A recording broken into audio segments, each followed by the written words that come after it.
Hello,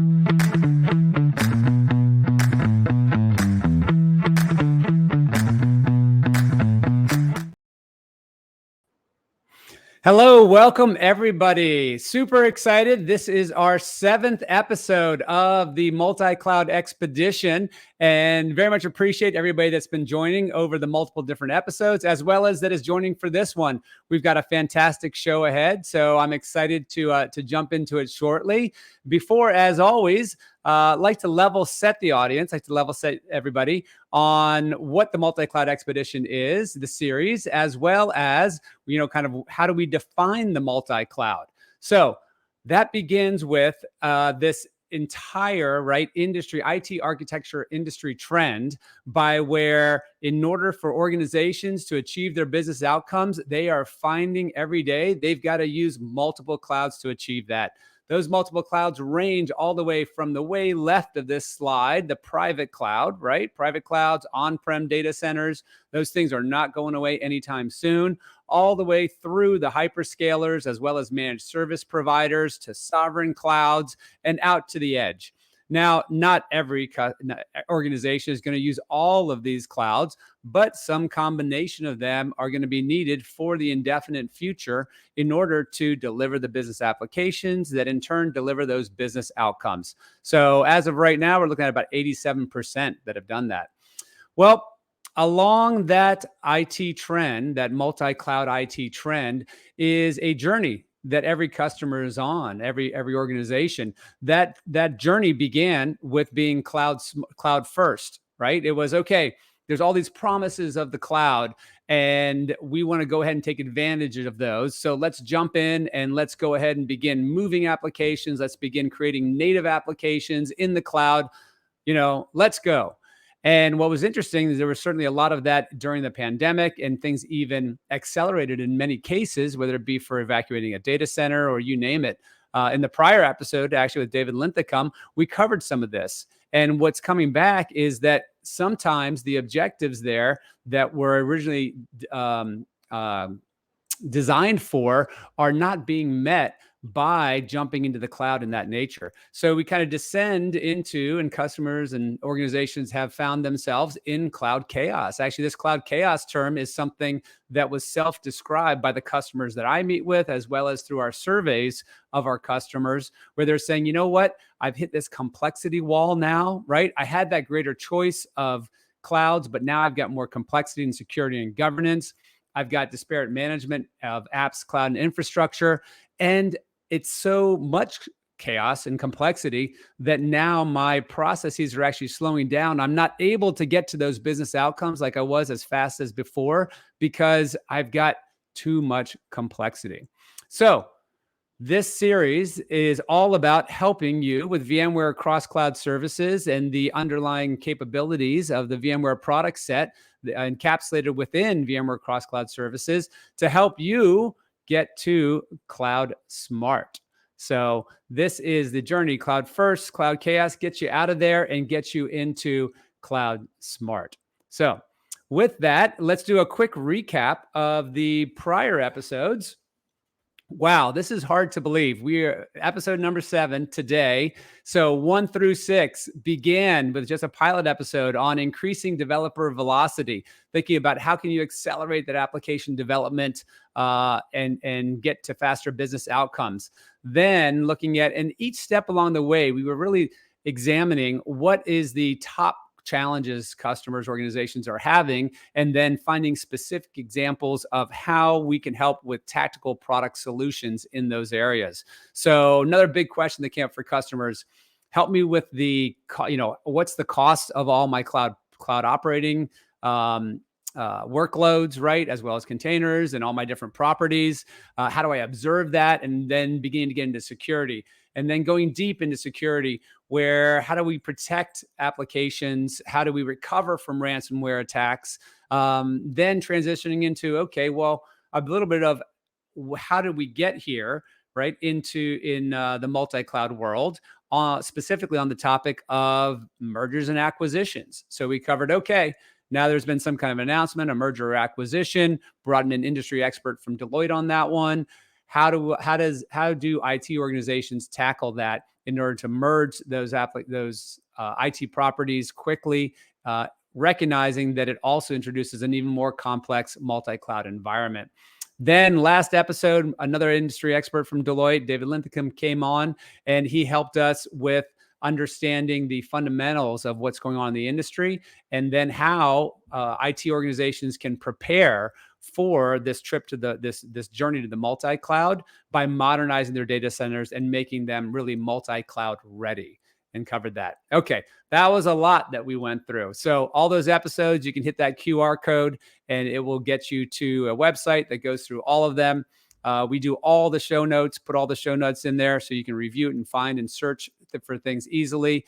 We had about, oh gosh, I want to say now pushing 25 or 30 demos, product demonstrations of really specific solutions to customer problems, as well as over 15 different subject matter experts, both at VMware as well as outside of the VMware with industry experts. Now, it's time to get to today's show. And I'm super excited because in today's show, we're tackling a really big topic, which is simplifying Kubernetes and operating Kubernetes at scale. And we're going to begin with really looking at the state of the industry of Kubernetes, right? What's going on? Why do businesses care about Kubernetes? And then from there, we're going to drill down into how do we get operational efficiency in operating Kubernetes at scale. Then from there, we'll look at a little bit of security with Kubernetes in a multi-cloud environment, how to achieve that. And then we'll wrap up with some best practices around how does one structure the lifecycle of Kubernetes operations. So this is a topic that I continue to learn a tremendous amount because it's a huge topic, a huge body of information, and we're going to give you a sample of that. But joining me is someone who knows much, much more than I do about the topic. Darin, let me get it right. Zook, right? That is correct. Yes. My name is Darin Zook. Yes. You know, as I was practicing that, Darin, I kept on hearing Zuck in my head because like Zuckerberg. So I was like, Darin Zuck. Zuck, but not Zuck. Okay. Darin, welcome to the show, a subject matter expert in all things Kubernetes, as well as Tanzu. Tell us a little bit about your background and introduce yourself. Yeah, so my name is Darin Zook. I am the product line marketing manager for Tanzu for Kubernetes Operations, as well as Tanzu Service Mesh here at VMware. And I've actually been at VMware now, will be 5 years in September. So coming up on a big milestone. But previous to that, I've got a pretty, decent career in IT. I worked as a customer for nearly 10 years. I worked in the banking sector. I worked in insurance. And then after that, I jumped into the partner space and actually worked on designing and developing solutions for customers leveraging VMware products, as well as various different storage offerings and compute offerings within the industry, and did that for almost 5 years before coming to VMware in 2018. So got a little bit of a background there, and like to bring a lot of my customer experience, my real world experience to these conversations, because I think it's relevant, right? Obviously one of the biggest things that we try to do here at VMware is we try to be very much focused on the outcomes. What are the outcomes that our businesses, our customers are ultimately looking for? And so that's the goal with these conversations all the time. Yeah, I think having lived in the shoes of the customer for a little while just provides, such great context to how our products and services can deliver outcomes for them. Way back in the day, I shout out to my old Procter & Gamble peeps. My first job out of college was working in an IT department, working in the Procter & Gamble IT department. So, and that knowledge has certainly served me well in how to apply our products and services to improve those business outcomes. All right. So we're going to cover first the state of Kubernetes, and there's a fantastic report that was just put out. So let's go ahead and get started right from the top, right? Why is Kubernetes important to organizations? What's going on here? Yeah, so I think there's a lot of different things that we've seen from a trend perspective. And the one thing I would love to do here too, engage on the chat with us today. Let us know your experience with Kubernetes. Are you still exploring it? Are you just getting started? Are you running clusters in production or in your environment today? And I guess the other side of this too, multi-cloud expedition. Are you multi-cloud with your Kubernetes estate as well? I think all of those things are things we'd love to know. So please chime in on the chat. But one of the biggest things, Alexander, I think, is we kind of really dive into this. So VMware puts out this State of Kubernetes survey every year. We've done it now for 5 years in a row. And the State of Kubernetes report for 2023 just came out back in April. And we surveyed a broad range of customers.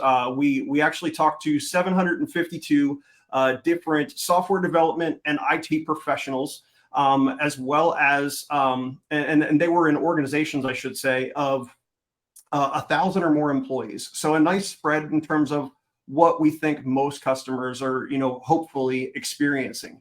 And what we found was that, businesses are adopting Kubernetes. They actually see that cloud native technology, including Kubernetes, is really transforming the way their business operates. More and more teams, they're embracing modern applications. They're embracing cloud native to really drive down the costs, and ultimately drive down the cost by really accelerating that time to market and being able to iterate faster on their workloads, on ultimately what their business requirements are for delivering new and improved services to their customers, to their end users. And so they're seeing benefits there, and they're also agreeing that the Kubernetes specifically has given them more agility, and it's really allowed their entire organization to benefit beyond just IT. Yeah, I think bringing that, the time to value here is what's super important, right? It wasn't just businesses just jumping on the train just to jump on it, but they were seeing that faster application development occur, right? The ability to, a business says, hey, I need this app in order to upsell customers or offer this product or service or conduct this interaction with the customer, and I need it as quickly as possible. And in those cases, right, the fastest route they were finding, the fastest for scalability, reliability, all the itties, was in Kubernetes-based applications, which makes a lot of sense. Yeah, I mean, and I think the other side of this too, and I'll just touch briefly on Kubernetes and containers, because they do go hand in hand. Kubernetes is really an orchestration tool for containers, and I think a lot of organizations, who, especially those who haven't quite necessarily dove in yet in the modern app space, is why do I care about containers, right? And I think, the way that I always equate them is you can kind of think of them kind of like the new construct of a virtual machine, but at a different layer of abstraction. If you think about how virtual machines and vSphere really abstracted away the guest operating system from the underlying hardware, we're doing the same thing with containers, when it comes to abstracting away all of the application services from the underlying guest operating system. And so it's this new level of abstraction that allows us to move faster. And, one of the ways that we see organizations, pushing toward that moving faster is, well, as my scalability needs grow, as my resiliency needs grow, there's been a big push toward running Kubernetes and running containers in the cloud. And not just a cloud, but now we're seeing multiple clouds. And you see this on this particular slide as part of the State of Kubernetes research. 76% of survey respondents say they're utilizing multiple clouds today to run their Kubernetes applications in. And I think a couple of stats that are really key to highlight here. This grows higher in certain industries. So telecom, for example, that number is 89%. They want to diversify across those clouds. Financial services and insurance, they're at 87%, and software is at 84%. So, I mean, you can see the benefits of running Kubernetes and containers across multi-cloud. Yeah, we in the intro here, we talked about 87% of organizations using multi-cloud in general, right? And here we're seeing that that's specific to Kubernetes applications, 76%. Interesting also about how different industries are adopting it in different rates. Either way, it's another part of the IT, industry arc in which applications will, by all means, right, have a container component. But actually, on that note, not necessarily every application belongs in a container, which is why there's also plenty of room for legacy applications to still be around. And we just saw this recently. Maybe you could highlight it with the Amazon, I think it was a Prime Video example. So there was some news a couple of months back. I think it was early May timeframe around Prime Video, and they had a particular service for Prime Video that analyzed the video stream and the video and audio streams to basically check them for quality and that type of things. And one of the things that they found, so they had this built out around a microservices-based architecture. It was highly distributed within, Amazon's footprint. But one of the things that they found was, both for cost as well as performance, they were running into some specific challenges for that workload. And so what they did was they actually moved it back from more of a microservices-based architecture to more of a monolith-based architecture. So, it got moved into EC2. They didn't move it back on-prem. They are Amazon after all. But they moved it back into EC2 and leveraged more of a monolithic architecture specifically for that workload. And, your point is very valid. When we think about how we have always thought about how applications are deployed on top of a guest operating system, you lay out all of your packages underlying, and then you're layering your services on top of that. Maybe it's truly a monolithic app, and you're installing it once and it's deploying all the services and everything for you into a Windows instance or a Linux instance on a guest OS. The way we think about containers, is different, right? Because you don't just lift and shift, in a lot of cases, those monolithic workloads into a container. You want to actually leverage the benefits of containerization. You want to break apart those services to increase agility for your organization, be able to iterate faster when it comes to development time, and ultimately accelerate your time to market. Mm-hmm. Yeah, this episode, we're of course talking about how to, simplify Kubernetes applications, operations, I should say.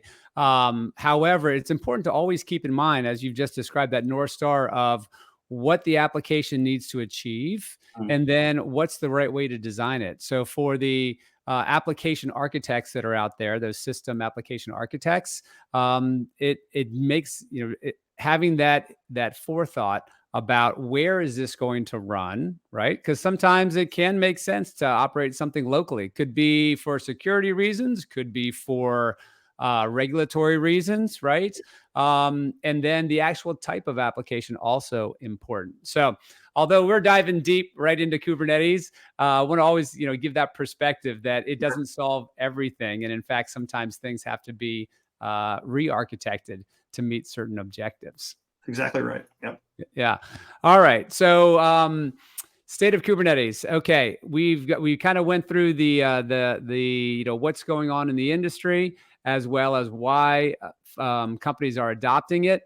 And now let's talk a little bit about kind of how we got. Well, before we get to how we got here, what's the average kind of number? And I know this varies because we talked about it before, of clusters that a company is running these days, Kubernetes clusters. Yeah, so different reports come up with some different numbers, but generally the running average, I think, right now. So we have actually collected some of those stats the last few years.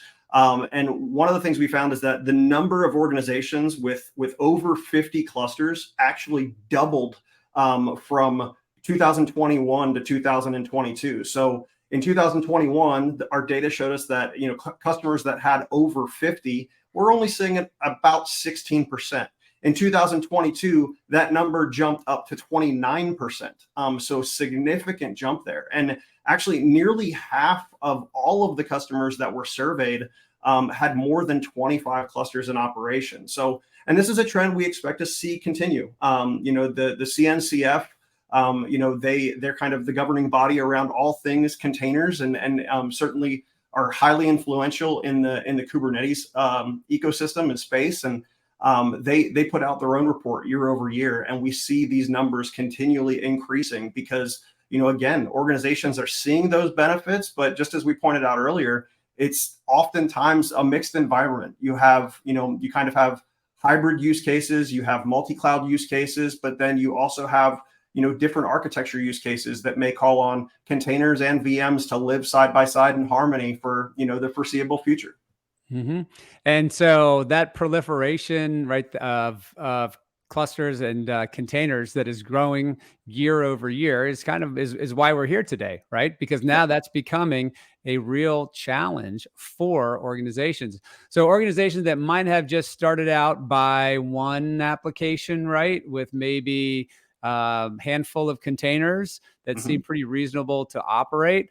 Well, I think there was, I guess it's a tongue-in-cheek joke about the simplicity of running, Kubernetes. And so let's pop up that slide from CNCF and the kind of ongoing joke. I think you say it better than me, Darin. So what's Kelsey Hightower's joke on this one? Well, yeah. So Kelsey Hightower is somebody who's known very well in the cloud native space or area. And he actually had put out a tweet back at the beginning of July, and he said, all you got to do is pick 200 items from this landscape of CNCF projects, and you're good to go. You can get rolling. But it's true, right? I mean, you look at this, and this is actually just a small portion, right? And I think you want to talk through that, but this is just a small portion of what you have to select from. Yeah, you can pick. We're just looking at from CNCF database, streaming and messaging, and application definition and image builds, right? And just the choices of different packages and tools in that. Now let's jump to a bigger screenshot. Ooh, so now this is where that quote from Kelsey comes right in. Yep, just pick the 200 things from this page and you'll be up and running, no problem. And that's not just figuring out which ones to pick. It's also then maintaining them, knowing how to run those different things, right? All individually. And then, I'm going to tie back into a prior episode of the multi-cloud expedition with M&A. Well, maybe, company A picked their favorite 200, then oops, company B that was just acquired, they've got their own favorite 200. Before you know it, I guess you could have almost everything on here if you were a really acquisition happy company, so to speak. Yeah, and I think that's, I mean, you really hit it. Like you can pick from this landscape, and you can obviously choose to use any of the projects here. And I think, there is benefit obviously to having a landscape that looks like this, right? Because you can have different projects that serve specific use cases that you're looking for, to deliver your specific outcome, to deliver your specific application.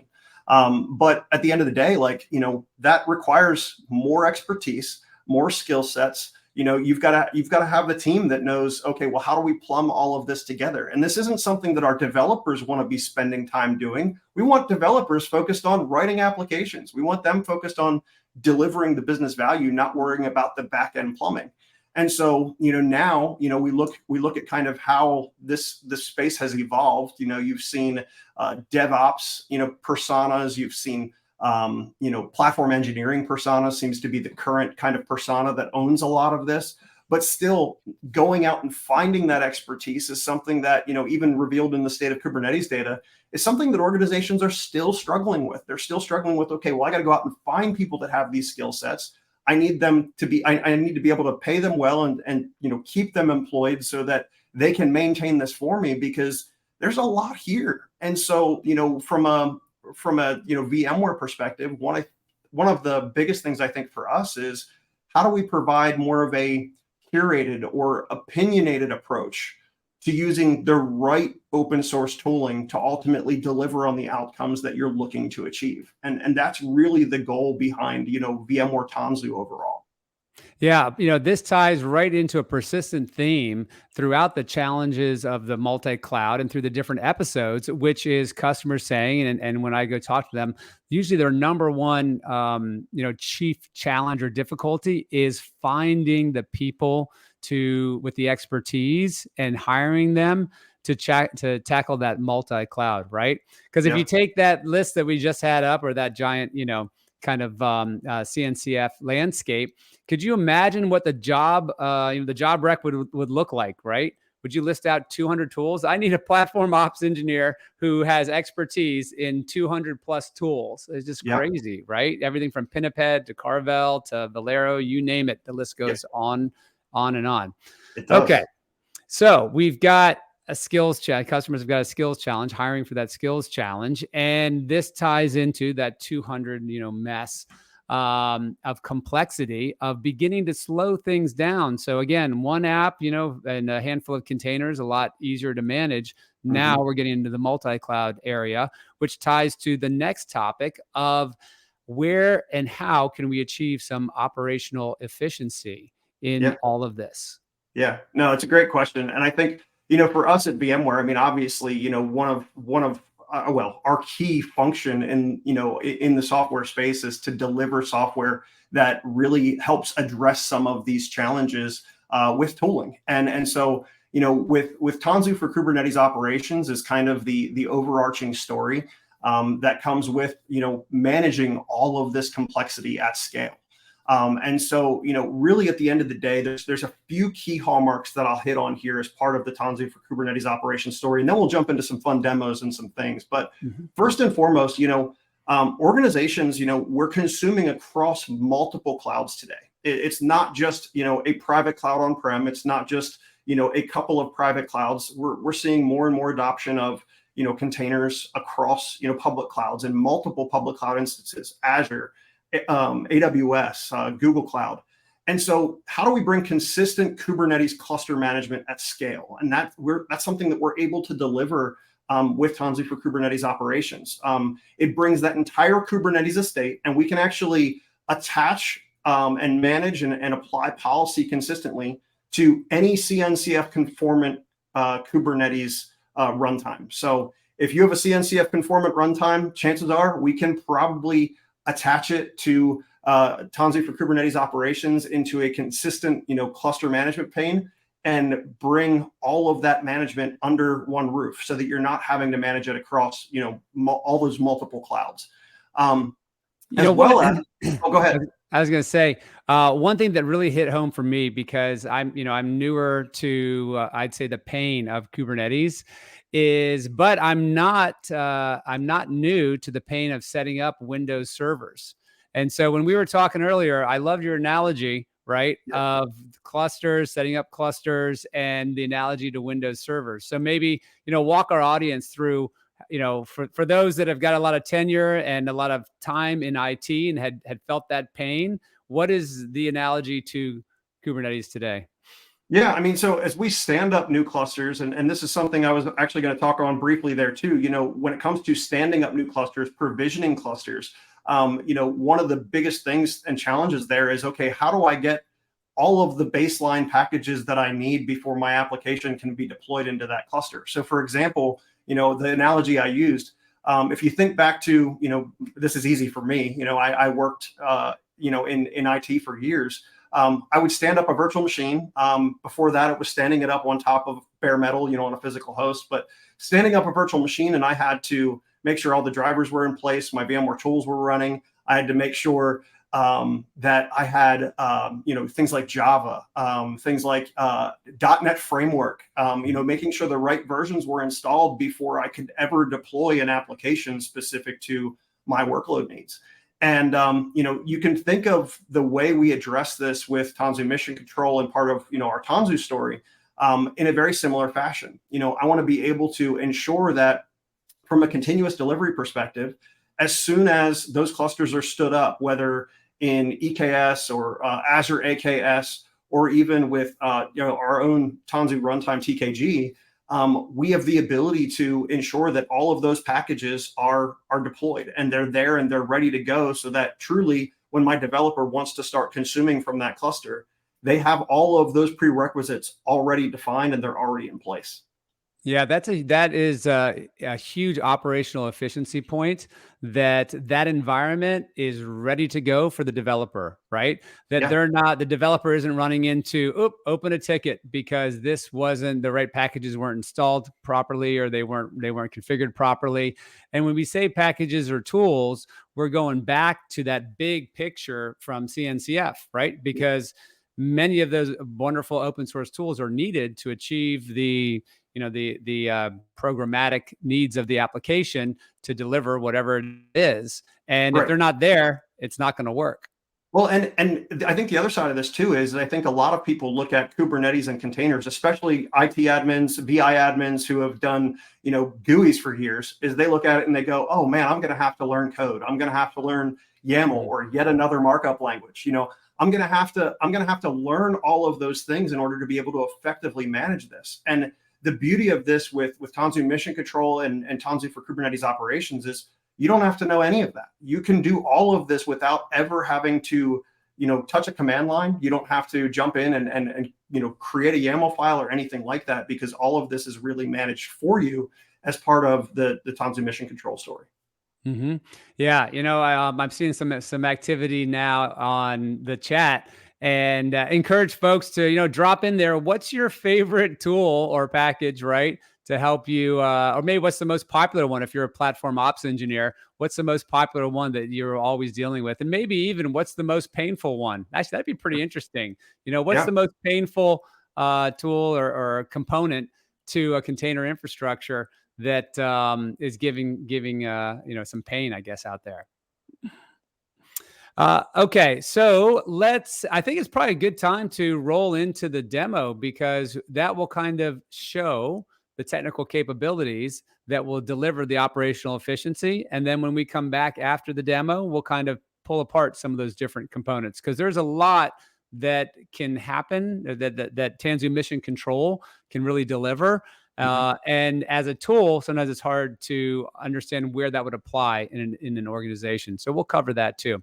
So let's go ahead and see how VMware Cross Cloud Services, together with Tanzu Mission Control, can create some operational efficiencies for your Kubernetes environment.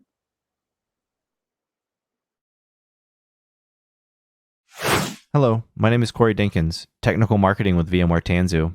Today I'm going to give you a short demo on how Tanzu Mission Control can help you achieve some pretty significant operational efficiencies when it comes to managing Kubernetes clusters. And this can be in one cloud, one data center, or even multiple. So first off, let's look at the cluster that we have in front of us that I created with Tanzu Mission Control. And when you do this, there's a number of different extensions and plugins that get deployed. And on the screen, you can see some of the open source components that underpin a lot of this functionality. And Valero, for example, is used for the data protection component. Pinniped is used for the cluster authentication. And these are all deployed automatically for you, which is quite a significant time saver. So the other things that you can do once you have a cluster created and under management with Tanzu Mission Control is you can deploy packages directly to a specific cluster. So you can go to that specific cluster. You can go to browse the packages that you would like. So whether that's the Tanzu standard packages that are Carvel based, or the Bitnami app catalog of Helm charts, you can browse those and install them directly from the UI to the cluster of your choice. So quite powerful. If we wanted to take that concept and extend it to doing this to, say, multiple clusters, we can utilize something like the cluster groups, where we can group clusters from multiple data centers or even multiple clouds. And then we can enable the Helm service for these clusters and deploy a Helm chart to any cluster that's in this group. So we can, for example, deploy the Nginx ingress controllers very easily to a group of clusters. If we wanted to take this and maybe automate it a little bit further, we can even turn on the Flux continuous delivery service for these clusters, and that allows us to synchronize them with a GitHub repo full of Kubernetes YAML objects, and all those objects are automatically reconciled and deployed onto every cluster that's within this group. And you can also layer on additional customizations that will allow you to do things like deploy an entire set of packages to a cluster. So if we look at this cluster, for example, you can see that we've deployed all of these packages here automatically just by adding this to the cluster group that it's in. So a pretty powerful functionality that is something that can really help streamline operations.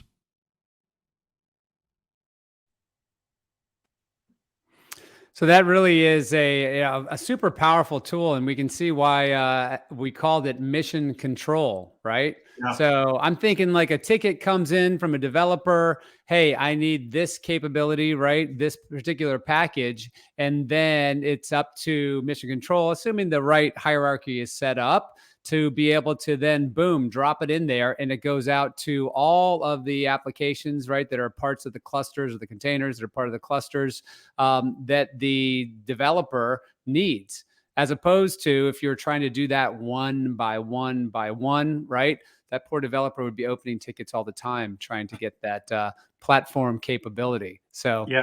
super valuable. Yeah, I think it's really important to note here too. It's easy to say, oh well, VMware's just doing this for Tanzu, for their Tanzu Kubernetes grid clusters or their runtime. The reality here is that we can do this for AWS EKS. We're doing this for Azure AKS, for Google GKE, for any CNCF conformant cluster, and so you're getting all of these benefits by bringing it all together, centralized in one place. And able to, again, really effectively manage this at scale. And you think about the operational savings that come with this.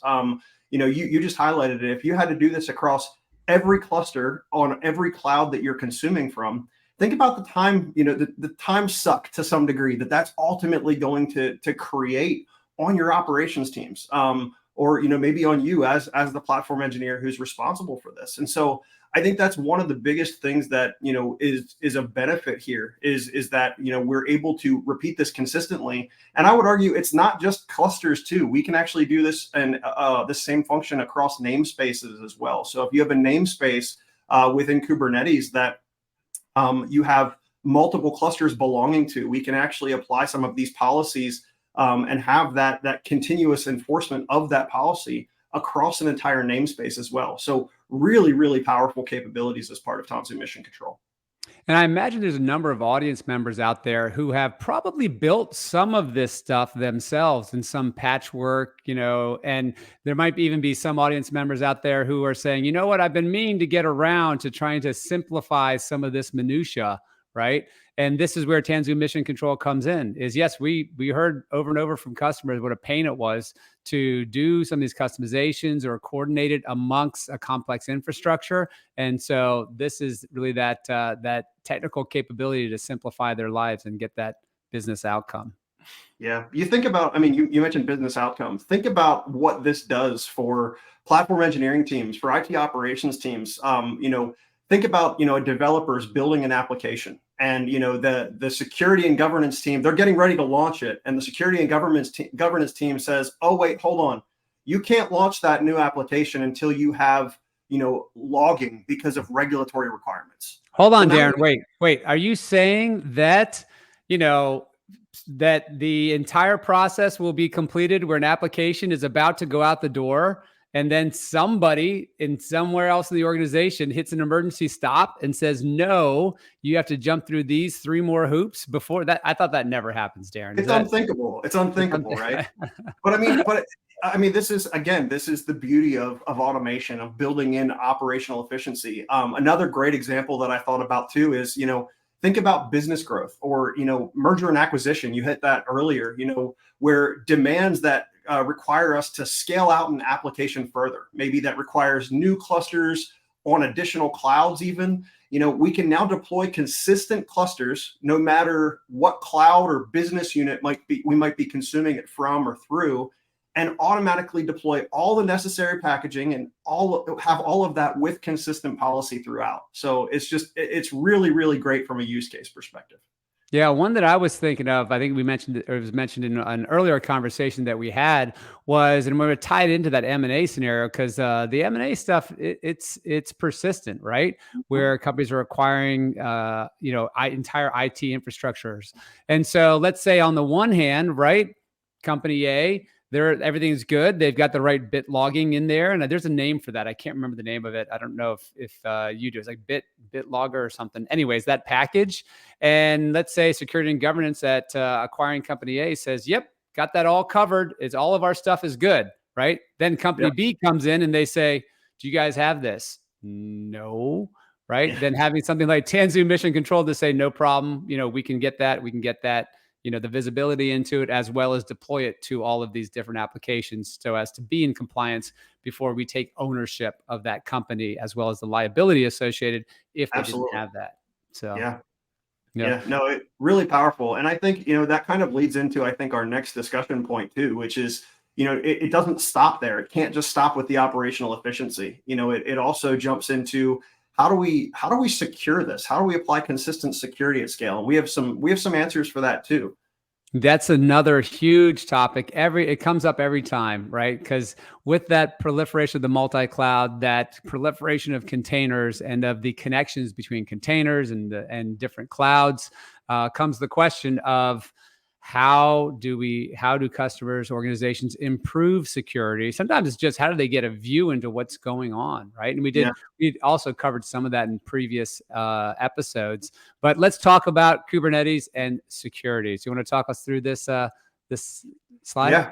Yeah, absolutely. So this slide is another data point from our State of Kubernetes research.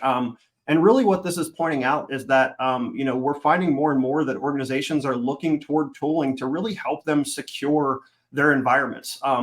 Things for, data protection, data security, encryption. They're looking toward tools to help them address some of these specific challenges. And I think one of the things here that's always key to kind of highlight as part of this is when you think about what we encounter when we start to adopt multiple clouds.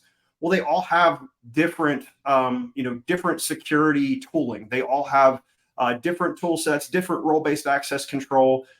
They've all got different identity and access management. They have all of these different capabilities. And then you've got roles that have to be built out similarly underneath. And you've got, all the functionality has to match to some degree to create some consistency. And that creates a lot of toil. That creates a lot of challenges when it comes to managing that security ongoing. How do you enforce something like the principles of least privilege when you are working across a multi-cloud footprint, where you're working within all of these different multi-cloud silos, and do so with consistency? And really, that's the goal, again, within Tanzu Mission Control as part of Tanzu for Kubernetes Operations, is to provide you that common identity and access control. Now, what does that mean? What's a good use case? Well, think about it from this perspective. What if you needed to separate out sensitive versus non-sensitive workloads? Maybe you've got developers who are building an application that may have sensitive data, and you want to keep, or I should say, non-sensitive data, and keep them out of applications that are, or I should say, out of clusters that contain sensitive data. Or maybe here's a more practical use case for some of our VI admins. How about service accounts and services? What do we do, with those service accounts? I can't tell you how many times as an admin that I ran into situations, or even when I was on the partner side, where I ran into situations where a customer had a service account that had domain admin rights across that entire footprint, across that entire domain. We gave them basically global control over everything because we weren't sure where all the interdependencies lived. Well, how do we do this now at scale and create an easier way to really enforce identity and access management? And so that's just one of the things that we can do. Really, beyond that, as part of Tanzu for Kubernetes Operations, and I think you guys highlighted this on an earlier episode of the podcast, but within Tanzu Service Mesh, which is another key component of Tanzu for Kubernetes Operations, how about encryption? When I have a developer who deploys a new service into my footprint, how do I ensure that they have the ability to know that, hey, all the communication between these services, it's MTLS encrypted out of the gate. There's no underlying plumbing. There's nothing that you have to do. The moment that service is deployed and lands in the mesh, now all of a sudden it has full MTLS encryption across that. They're also doing things like certificate. Sorry, go ahead. Yeah. I was going to say all of you did a fantastic job of just laying out just a small piece of that complexity of security and management across the, in operationalizing these Kubernetes environments. And I want to bring back up that graphic one more time, because I wanted to make a point about the 48%. So this is fascinating, the 48%, because if you read it, it says now almost half would invest in paid supporter services for data security protection. And this is all in the context of Kubernetes, right? And right. Kubernetes clusters, orchestration, and security. And what you're seeing here is now half of respondents, almost half, are saying, I cry uncle. Like, this is such a mess that I will gladly, shell out dollars for you to help me secure my environment. It's just gotten out of hand. So it's at the 50% level now. I imagine it will continue to grow because this isn't getting any simpler. Yeah, I mean, and not only that, but like, think about it just from the standpoint of, your overall enterprise security posture. Your CISO teams, and your SOC teams, they often want to know, hey, is there anomalies that are happening within our infrastructure? Is there services that potentially could be communicating with one another and transmitting data that they shouldn't be? Is it possible that I have some sort of rogue influence or attack that's happening, and I want to be able to flag that? You need capabilities that are ultimately going to be able to help you identify those types of things. And so, that, in addition to identity and access management helps you avoid some of that by really helping you lock that down and kind of clamp down on what levels of access consistently at scale should be given to those specific services or specific developers who are building out your applications. Yeah, and with Rick in episode 3, so a little plug for episode 3 of the Multi-Cloud Expedition, we went deep into Tanzu Service Mesh and protecting information as it moved between different components of an application in a multi-cloud environment. So there's the plug for folks who can go and double click on that. But let's go towards the security and identity and access management component. And again, going back to the earlier days of administering servers, this would be analogous to having an Active Directory, right, that is not connected and not synced across many different servers, maybe 10, 20, 30, 40, 50, 100. So imagine having to log into all these different Active Directories, and each of them, right, has got its own usernames, passwords, groups, and all that stuff. A complete mess to not be able to administer that.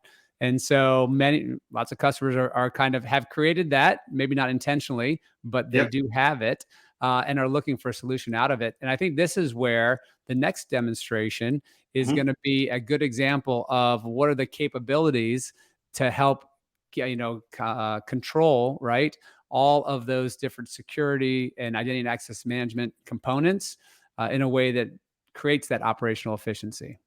Yeah. All right, so let's roll that demo.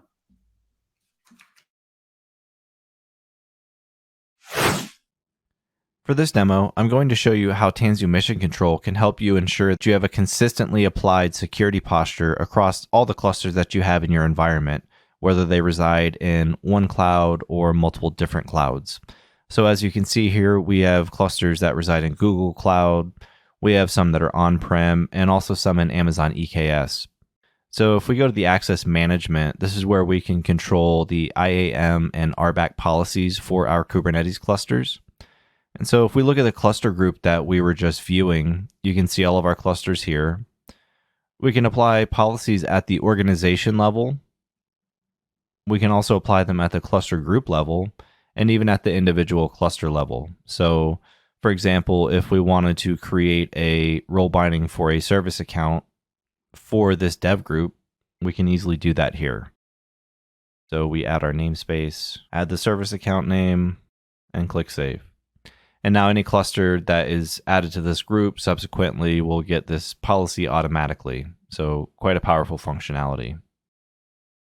Next, we can look at the policy assignments, where we can also assign our security policies, image registry, network, quota, custom OPA policies, and even mutation policies to the same resource tree groupings.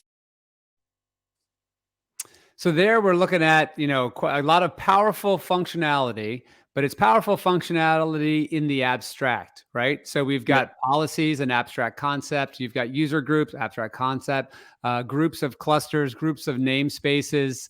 Let's walk through, what is the business going to come yelling about, saying, I need X, and then how does Tanzu Mission Control, with what we just saw, solve it?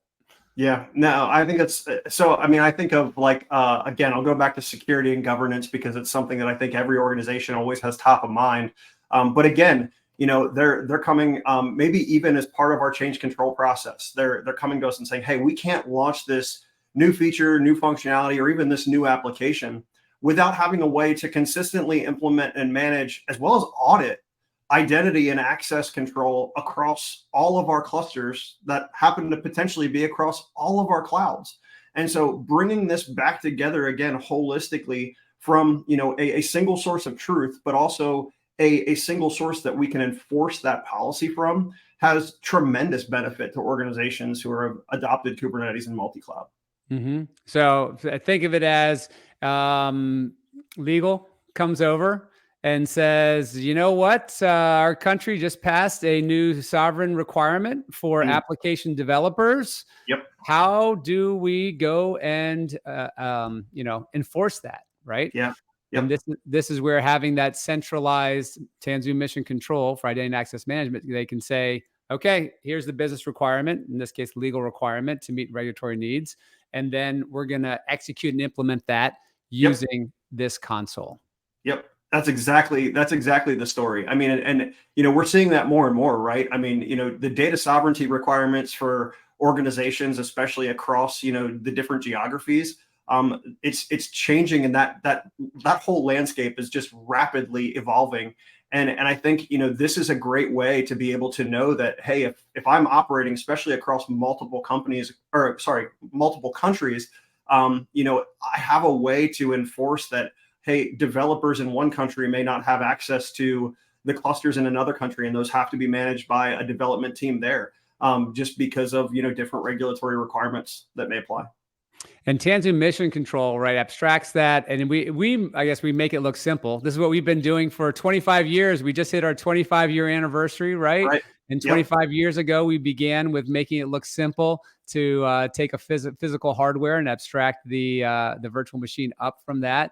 And now we're making it look easy to hear this business requirement and then be able to, effectuate it, right, in the environments that are specific. And what is typically becoming a more and more highly complex multi-cloud environment. So absolutely.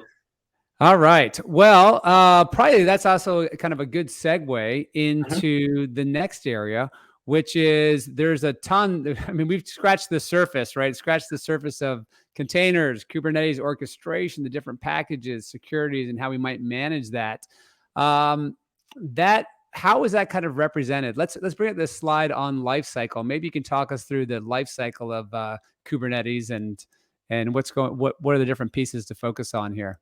Yeah, I mean, honestly, there's even a lot to break down just from that perspective. And I think, a lot of organizations, they look at this and they're like, wow, this whole Kubernetes landscape, modern applications as a whole, like, where do I get started? How do I begin? And so I think there's a lot of organizations. Obviously, VMware has an incredibly strong partner network who offer things like professional services to come in and help you implement tooling and things like that. And some of them offer additional services around, helping up-level skill sets and different things from that perspective. But, one of the things I think you have to think about when you look at that entire life cycle, we refer to this, from a Tanzu perspective is develop, operate, and optimize. And so today, we focus largely on mission control, which is really about that operate piece within Tanzu for Kubernetes Operations. But when we look at the other aspects of it, it really has to be, again, as you mentioned, it's a life cycle, it's cyclical. So from application development through the overall modernization process, again, maybe I'm taking existing workloads and I'm modernizing those existing workloads, to building and managing the platform that it's going to run on. And then, ultimately at the end, it's really about, that transformation. Once I've modernized, what am I doing to really optimize all of my infrastructure, the resources, the costs, everything that's going to be associated with that at scale. And so VMware offers it's really a service. I don't like to think of it as professional services because it really is a service, but it's called Tanzu Labs. And this is really about, not just the tooling, not just about implementing it and walking away. We can do that too, but that's not really going to provide the value back to your business and get you closer to your outcome. And so what Tanzu Labs does is Tanzu Labs comes in and really helps you upskill not just the tooling, but the people and the processes along with it. And so they'll come in and they'll actually pair up with your developers. They'll pair up with your platform engineering teams.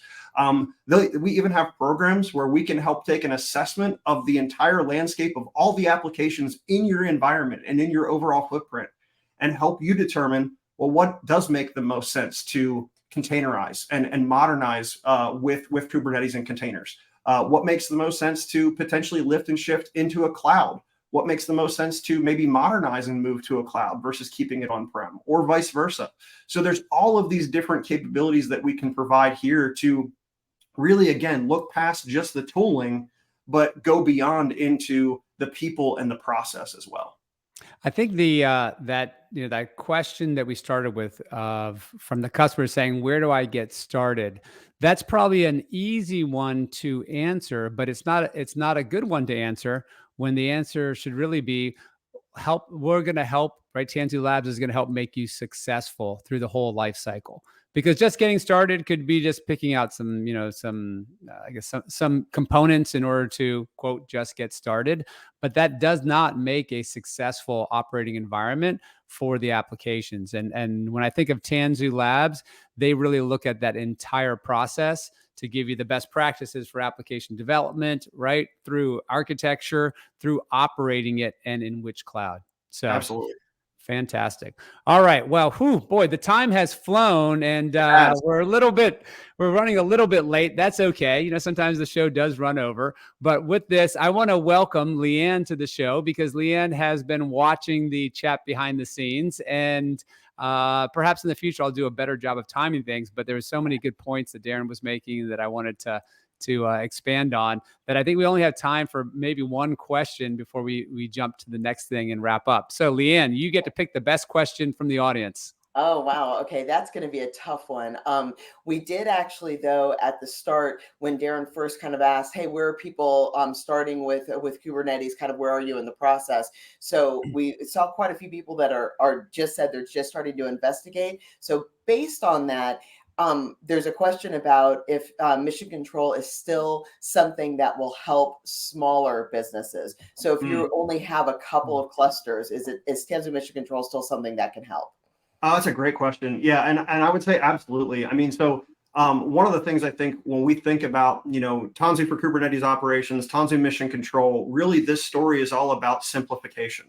And the more time that we can save you from the standpoint of, having to manage all of the minutia, having to manage the underlying clusters behind the scenes, that's time that you can spend on additional tasks that are more valuable to the business. Then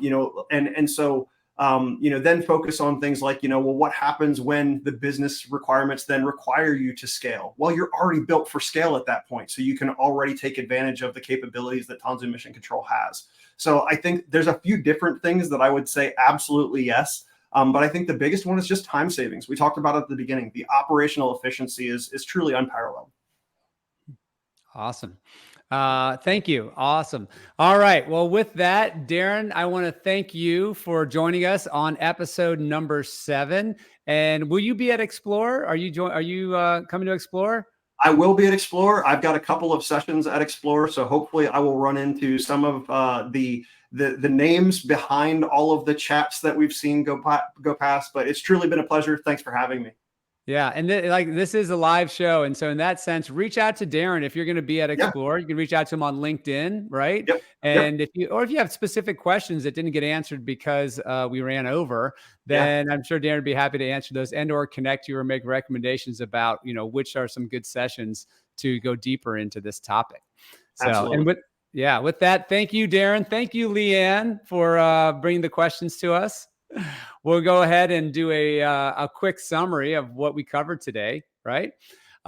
Began with that state of Kubernetes. So for audience members who are just beginning to get familiar with Kubernetes, as well as what it means to businesses, we covered all that, and the one stat I think was around 76% of organizations running Kubernetes in multiple clouds really stuck with me because Kubernetes running on-prem, perhaps even running at the edge, as well as in multiple hyperscalers. That transitioned quickly into the growth of it, as well as with that growth comes how do you operate that at scale, right? That can be definitely a big challenge. And as that complexity wall is hit, let's figure out how to get some of those operational efficiencies. And Darin walked us through that, as well as some product demonstrations. Next topic, security. Security hits home every single time, and security in the multi-cloud with its complexity becoming even more important. And so we covered that also wrapped up with how, the best practices on that entire Kubernetes lifecycle. So we did that rather quickly, talking about Tanzu Labs. If you have questions about that, reach out to me or reach out to Darin. You can hit that QR code, and that will get you to our VMware Cross-Cloud Services page, as well as the Multi-Cloud Expedition, and all the prior episodes, as well as this one, will be posted. You can follow us on Twitter as well as on LinkedIn, and we'll be notified of future episodes. Speaking of future episodes, this is the last episode before VMware Explore. And we've had such a great, turnout of audience members as well as participation that we're going to be doing 2 episodes live from the Explore show floor. So hopefully, if you're tuned in and you'll be joining, you'll come join us in Las Vegas. Want to highlight a couple of the exciting content that we'll be covering there. We've got the cross-cloud services breakouts. Everything from starting your journey to Cloud Smart to looking at reference architecture, and then also going in on that topic of M&A, right? And so we'll have a number of M&A experts from around VMware, including our CTO office. Episode 8 and 9, we'll be doing, again, these 2 different episodes. We're going to cover the top 10 things at VMware Explore with some teasers for VMware Explore Barcelona, right? So at Las Vegas, we'll look at, what's also coming down the pike for Barcelona. And then something brand new, the Expo Floor Cross-Cloud Cafe. So you can get your caffeine fix, your macchiato, your latte, your espresso. My favorite, cappuccino. It's how I start my morning every day. You can get that, as well as some quick demonstrations from 16 different subject matter experts on the VMware cross-cloud capabilities, the service capabilities, and how they're solving, real business, real challenges in the multi-cloud. Also catch us on the Expo floor. We'll have a number of theater presentations there. So that's just a small taste of some of the upcoming cross-cloud services content that we'll be sharing at Explore. Super excited to go. I'll be there, and I hope to see you there too. So until Explore, thank you very much for joining, and have a great day.